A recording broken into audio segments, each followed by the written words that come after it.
আপনি নিশ্চয়ই কুম্ভ রাশির জাতক বা জাতিকা, তাই এই ভিডিওটিতে ক্লিক করেছেন আর জানতে চাইছেন এপ্রিল মাস আপনাদের কেমন কাটতে চলেছে।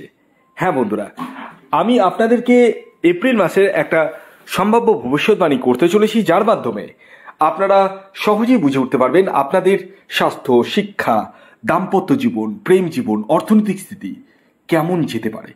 হ্যাঁ, এই বিষয়ে আমি আপনাদেরকে পুঙ্খানুপুঙ্খ আলোচনা করতে চলেছি এবং গ্রহের গোচর ধরে বোঝানোর চেষ্টা করব, যাতে আপনারা প্রত্যেকেই উপকৃত হন। হ্যাঁ দেখুন, আমি শুরুতে একটি কথা বলে দিই, আমি এই ভিডিওটি যে প্রেজেন্ট করছি সেটি কিন্তু সম্পূর্ণরূপে চন্দ্র রাশি ধরে, এটি কারো ব্যক্তিগত বার্থ চার্টের বিশ্লেষণ নয়। আপনারা যদি আপনার নিজের বার্থ চার্ট বিশ্লেষণ করবো ভাবেন, স্ক্রিনে দেওয়া হোয়াটসঅ্যাপ বুকিং নাম্বারে যোগাযোগ করতে পারেন। খেয়াল রাখবেন, এটি কিন্তু অনলাইন সার্ভিস এবং এটি ফ্রি সার্ভিস নয়। তা আসুন জেনে নেওয়া যাক এপ্রিল মাস কুম্ভ রাশির জাতক ও জাতিকার কেমন কাটতে চলেছে। তো কুম্ভ রাশির কিন্তু এখন কিন্তু বর্তমানে শনির সাড়ে লাস্ট ফেজ অর্থাৎ তৃতীয় চরণে পা রেখেছে, আর এই 2.5 বছর থাকবে শনিদেব। হ্যাঁ, শনি আপনাদের সেকেন্ড হাউসে বসছে, সাথে কে রয়েছে? রাহু রয়েছে, বুধ রয়েছে, শুক্র রয়েছে, মঙ্গল রয়েছে, মানে 5টি গ্রহ সেকেন্ড হাউসে একত্রে বসে রয়েছে। আপনাদের ফোর্থ হাউসে রয়েছে বৃহস্পতি গ্রহ এবং আপনাদের 8 হাউসে রয়েছে কেতু গ্রহ। আসুন এই গোচরের নিরিখায় জেনে নেওয়া যাক এপ্রিল মাস কুম্ভ রাশির জাতক ও জাতিকার কেমন কাটতে চলেছে। প্রথমে আসি শরীর স্বাস্থ্য। স্বাস্থ্যের জায়গাটা ফার্স্ট হাউস থেকে দেখতে হয়। ফার্স্ট হাউসের লর্ড হচ্ছে শনিদেব, যে কিনা সেকেন্ড হাউসে বসে রয়েছে। শুধু একা নেই, সাথে 4টি গ্রহকে নিয়ে বসে রয়েছে, আমি অলরেডি বলে দিয়েছি।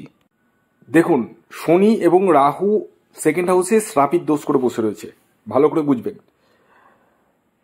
এই শ্রাপিত দোষ থাকলে প্রথমত কুম্ভ রাশির জাতক ও জাতিকাদের হেলথ ওরিয়েন্টেড কি কি ইস্যু আসতে পারে।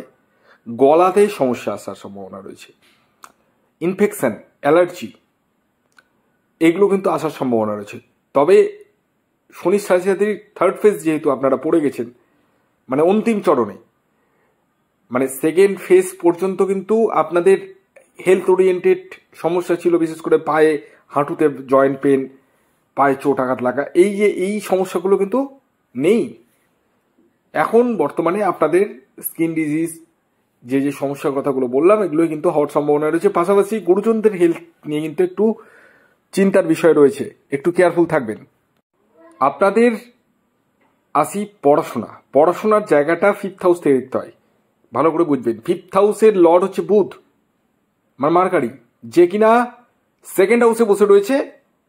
বুধের স্থিতি ভালো, কিন্তু সাথে শনি রয়েছে, রাহু রয়েছে, মানে কি হবে বলুন তো, আপনাদের পড়াশোনার মানে বুদ্ধিটা থাকবে, কিন্তু কিছু কিছু সময়ে আপনাদের মাইন্ড ডিস্ট্রাকশন হয়ে যাবে, মানে পড়তে পড়ার একাগ্রতার জায়গাটা কমে যাবে এবং মনে অন্য অন্য চিন্তা চলে আসবে। এডুকেশন নিয়ে কিন্তু একটু চিন্তার বিষয় রয়েছে। যাদের কোনো কম্পিটিটিভ এক্সাম রয়েছে তাদেরকে কিন্তু একটু কেয়ারফুলি মানে হ্যান্ডেল করতে হবে।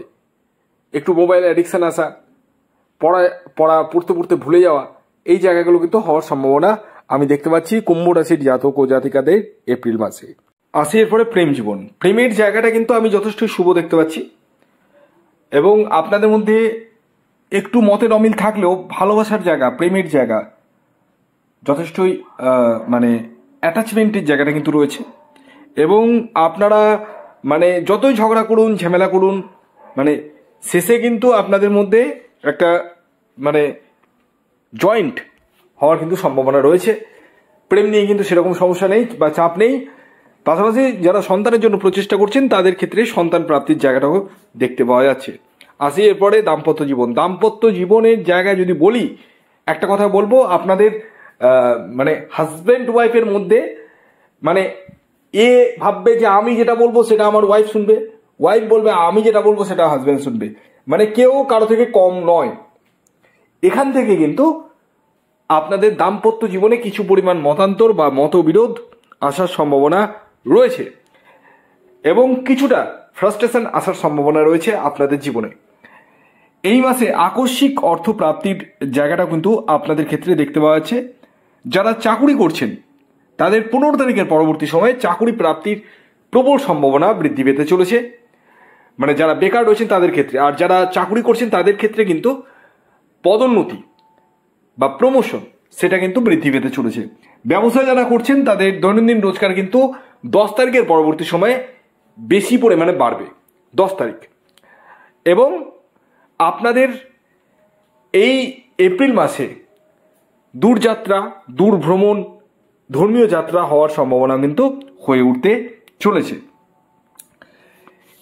এছাড়াও এই মাসে আপনাদের গৃহে কোনো মাঙ্গলিক অনুষ্ঠান হওয়ার সম্ভাবনা রয়েছে। যারা বিবাহের জন্য এগোতে চাইছেন তাদেরকে বলবো এগোতে পারেন। তবে হ্যাঁ, যারা ম্যাট্রিমনি কোনো সাইটের মাধ্যমে দেখাশোনা করছেন তাদের ক্ষেত্রে একটু কুইকলি বিবাহ হয়ে যাওয়ার সম্ভাবনা রয়েছে। যারা ঘটক দিয়ে দেখাশোনা করাচ্ছে মানে ব্যবস্থা করছেন তাদের ক্ষেত্রে কিন্তু একটু স্লোলি হবে, তবে উভয়ের ক্ষেত্রে হবে। এবং যাদের ডিভোর্স হয়ে গেছে তারাও কিন্তু বিবাহের জন্য এগোতে পারেন, সেদিকে কিন্তু কোনো সমস্যা নেই। তবে বিবাহের পূর্বে অবশ্যই উভয়কে বলবো জটক বিচারটি অবশ্যই করিয়ে দিন কোনো এক্সপার্ট অ্যাস্ট্রোলজারকে দিয়ে। এই মাসে আপনাদের মানে যাদের কোনো কোর্ট কেস চলছে, মামলা মোকদ্দমা চলছে, সেই জায়গা থেকে রিলিফ পেতে চলেছেন। ডেফিনেটলি সেই জায়গাটা কিন্তু আপনাদের ফেভারে আসার সম্ভাবনা রয়েছে। এবং মান সম্মান, প্রতিষ্ঠা, মর্যাদা এগুলো কিন্তু বৃদ্ধি পাওয়ার সম্ভাবনা রয়েছে। কোনো হাইলাইটেড প্রোডাক্ট গৃহের জন্য আপনারা ক্রয় করতে চলেছেন। আর্থিক স্থিতির জায়গায় যদি বলি, অর্থ কিন্তু বিভিন্ন সূত্র থেকে আসবে। হ্যাঁ, সঞ্চয়ের জায়গাটা সেরকম মানে পরিমাণে না থাকলেও ওভারঅল যদি বলা যায় ক্ষুদ্র ক্ষুদ্র সঞ্চয় কিন্তু করতে পারবেন। এবং কিছু মানে মনের বাসনা থাকে না মানুষের, যে একটা ফ্রিজ কিনবো, একটা টিভি কিনবো, এই করতে গিয়ে কিছুটা খরচা হওয়ার সম্ভাবনা রয়েছে। ওভারঅল কিন্তু আর্থিক স্থিতির জায়গাটা ভালো। আপনারা যদি একটু বুঝে সুঝে চলেন, খরচা যদি একটু চেপে চলেন, তাহলে কিন্তু অনেক টাকাই কিন্তু জমাতে পারবেন আশা করা যাচ্ছে। তো এই যে ভিডিওটি বললাম এটি কিন্তু সার্বিক। আপনারা যদি আমার সাথে পরামর্শ করবেন তাহলে স্ক্রিনে দেওয়া হোয়াটসঅ্যাপ বুকিং নাম্বারে যোগাযোগ করতে পারেন। ভিডিওটি এখনকার মতো এই পর্যন্তই। ধন্যবাদ।